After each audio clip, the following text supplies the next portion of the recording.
Good afternoon, everybody. It's back to the kitchen time. Getting ready to make dinner tonight, and tonight must be an all about citrus kind of day. What came to mind and sounded good to me was chicken piccata. It's got a zest of lemon and a nice Italian dish, and we typically like to do is to serve it over egg noodles. I've tried to get everything ready to kind of get things organized. What we need to do first of all is I've got some chicken tenderloins here. It calls for 2 large chicken breasts, but the tenderloins, since we had those out and ready, we're going to use those instead of the chicken breast. And the first thing that we're going to do is we actually have seasoned these with salt and pepper in advance. And then what we do next is we actually will dredge these chicken tenderloins in flour. I got the chicken tenderloins from Publix. They actually have even coating on your chicken tenderloin as well. Okay, so we'll put 2 in here. Shut it so we don't have any messes later on. Keep it as neat as possible. Voila. Quick and easy. That's the way I like it. It's a favorite dish of mine. It's just something that's got a nice presentation, fairly easy to make, and not to mention it's quite delicious.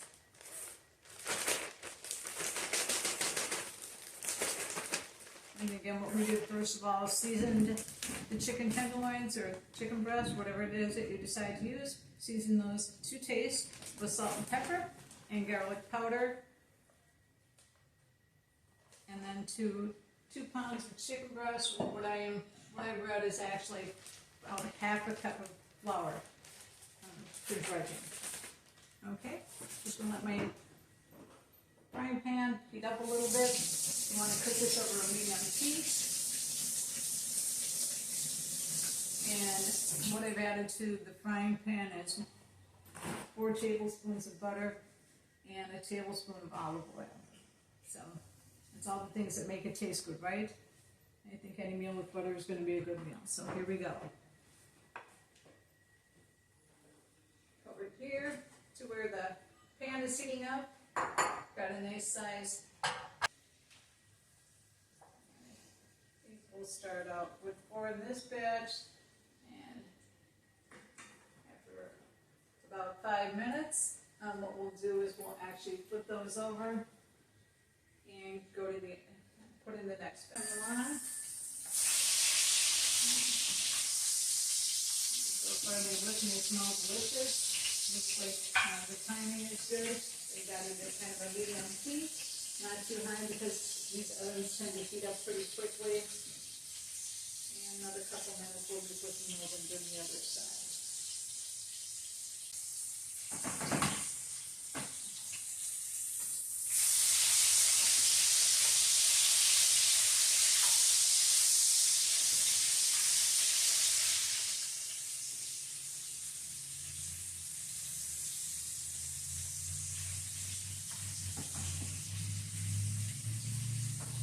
Not sure how much of this you can see, but if you look over in the pan, the tenderloins are getting a nice shade of brown, just like we like it to be. And we'll cook the other side for another 4.5 minutes.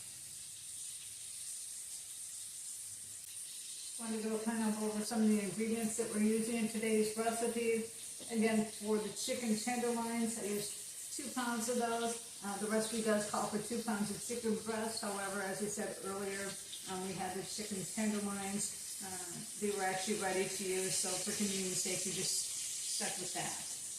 And what we did, we actually dredged chicken tenderloins in a flour mixture and sprinkled that to taste with garlic salt. And this is, I might add, is excellent along with salt and pepper to taste. Just using your chicken breast that way, and then you dredge it in flour. Again, what I like to do is I use a large plastic bag, put in about half a cup of flour for the amount of chicken that's calling for. And then we're cooking it in the frying pan over a medium-low heat. And that's with 1 tablespoon of olive oil to 4 tablespoons of butter. Just making sure every once in a while that it's not burning. And again, I like to keep the splatter guard on and just make sure I add this meal. It looks nice. The presentation, I think, is quite impressive. And from start to finish, And if you're organized and not doing a YouTube video, typically would take about half an hour to put your whole meal together. Since we're giving you a demonstration today, it will probably take a little longer than that. Some of the other things that we're going to need for the piccata, the dish, is we actually had 1 tablespoon of lemon zest, along with a tablespoon of fresh squeezed lemon. And along with that, we also have half a cup of chicken broth. And once that's done, what we'll be doing is we'll actually add cream for our sauce. That's at the very end, along with capers and parsley, if so desired, at the end of our recipe. More about that later.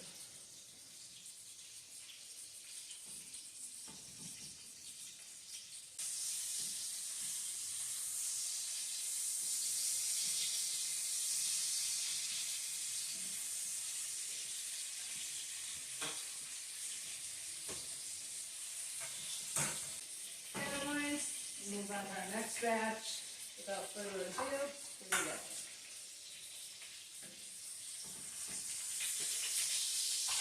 I just kind of keep these in the bowl while I'm cooking up the rest of the chicken tenderloins.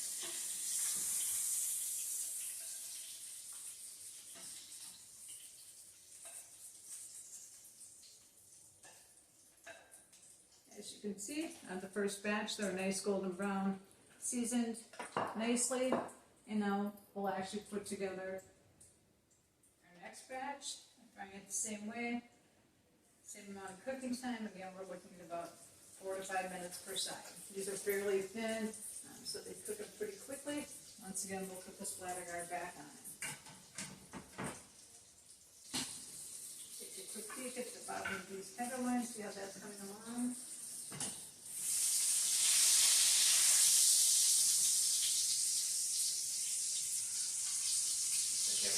Coming along as scheduled. All of it. And again, what we're going to be adding to our sauce mixture, once we remove the chicken tenderloins, we'll actually be adding half a cup of chicken broth. And we'll also add our lemon zest and our lemon juice. And then it comes together nicely with half a cup of heavy whipping cream. And the important thing to keep in mind, folks, is when you're using this, you want to use the heavy whipping cream.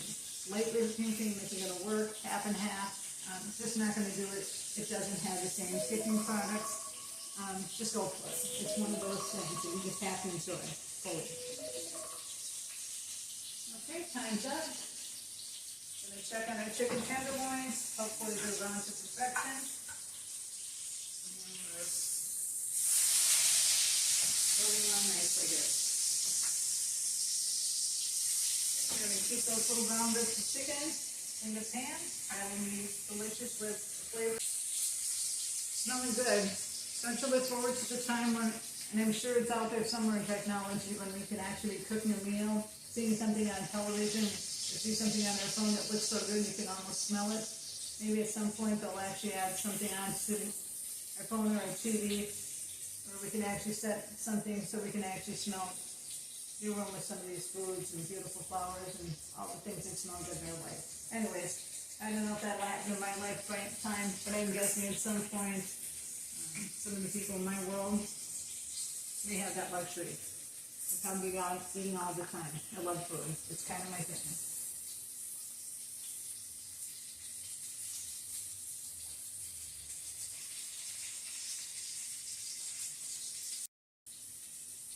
What's your favorite summertime meal, folks? I don't know. I love a good barbecue. I think anything that comes out the grill is wonderful. Somebody once told me, even if it's something that's burnt, if it's off the grill, it's better than anything out of the kitchen.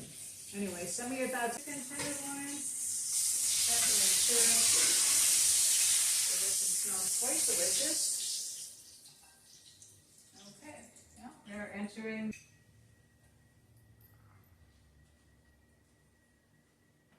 Just like to have things handy and close to where I'm cooking.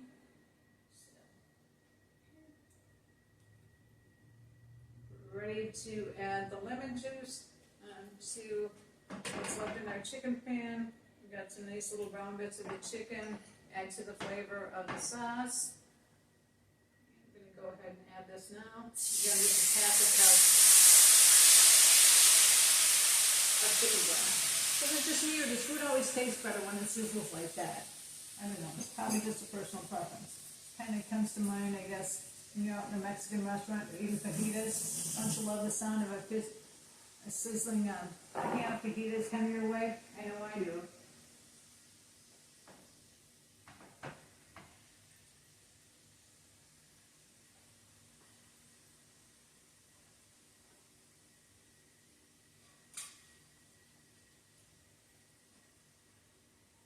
Stir this up a little bit.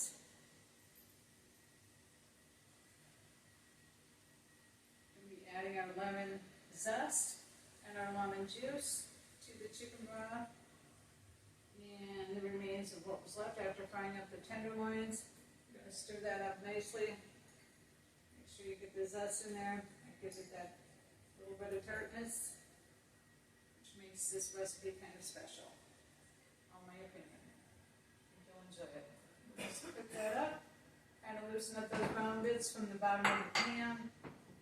Got it at kind of a medium heat. Don't need to cook it up too much. Oh, by the way, if you watched my video earlier, it was brought to my attention I had on a shirt that needed to be changed.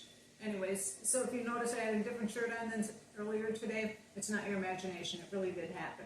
Hope you like it. Anyways, just a little side note. Thanks for listening.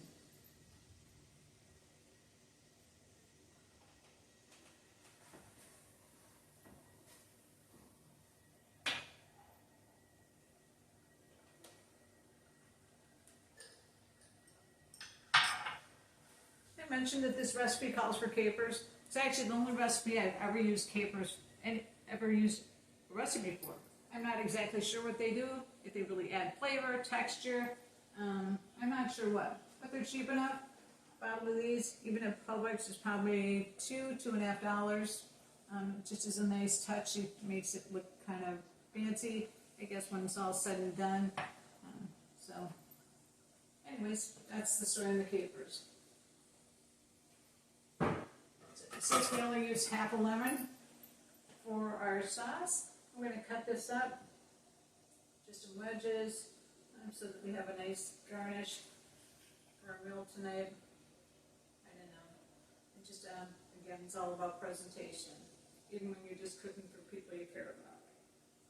I just think that it's just a nice touch. It's how I grew up. My mom never waited for special occasions to use her fancy dishes. She figured every day with family was a special occasion. So even if we just went over there for Sunday dinner, we always had a beautiful meal. She always used certain dishes. She was one of those.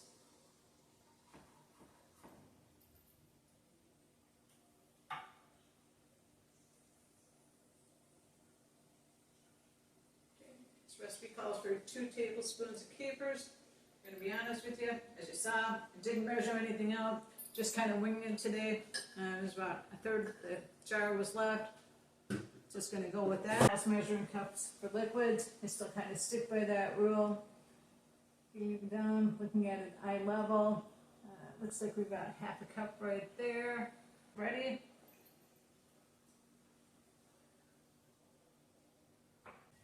Oh, and by the way, I don't know about the rest of you. Parsley doesn't do much, but sometimes it looks kind of nice on your plate. It can kind of make an ordinary meal kind of look a little fancy. So anyways, that's why we got this out. That'll be later. Are you talking about the wire whisk? Yeah, whisk. We'll cut that out, don't worry. We're a whisk family, okay? When you use Teflon, rule number 1, this is the way to go, okay? Teflon not only sounds noisy when you're videotaping, it's bad for your pans. That's today's rule, okay? Just a helpful hint. To thank my partner for that. You're getting into it. You learn how to operate that camera. I'm in trouble, I won't have a job.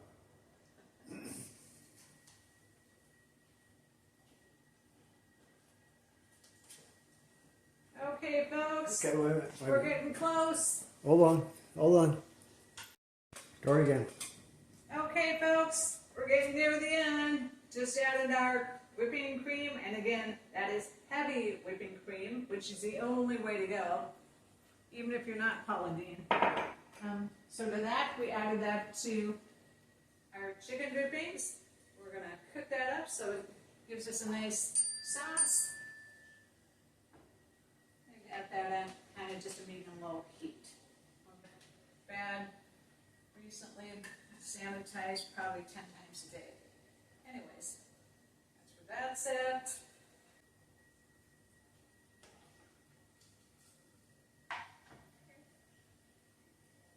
Pasta's ready to drain. It's a nice doneness. I like it. Oh, guess what, folks? This is it, the grand finale. We're ready to plate up our food. Beans are done.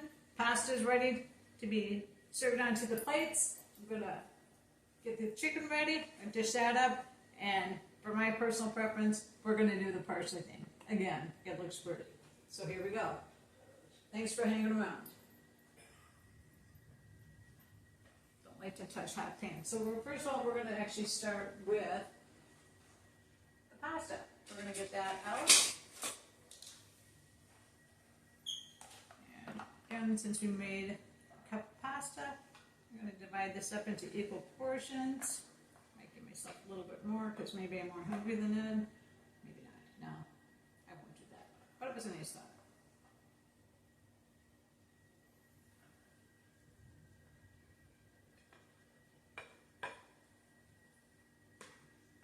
For you, lap for me. That works, right? That's fair. Okay. The next thing we're going to do.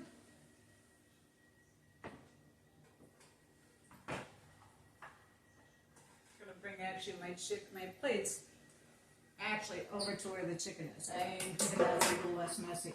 And I'm all about the meat, like I said before. Okay.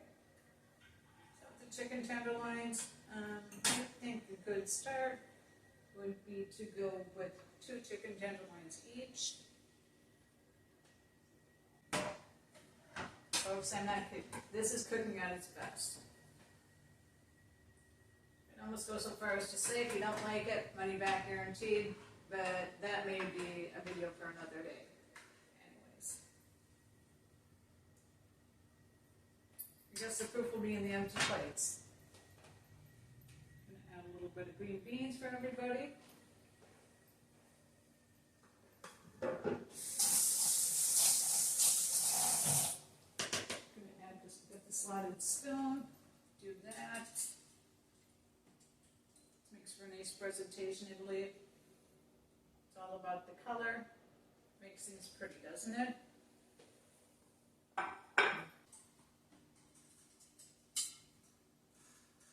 this one, we just kind of snap the ends off the beans. I don't know. There's something about beans when you keep their length, and somehow it just seems like they look a little more elegant. Okay, we're almost ready. Going to sprinkle just a little bit of parsley.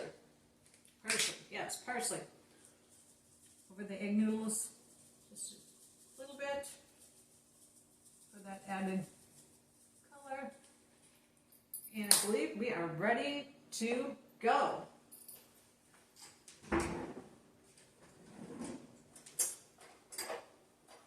This is really fork tender, so you might not even need a knife. But you know what? We're going to do it anyways. What's 2 more dishes? Thanks, everybody. That's it. We're going to dig in, and hopefully we're going to enjoy. Hope to see you later with empty plates. Have a good night.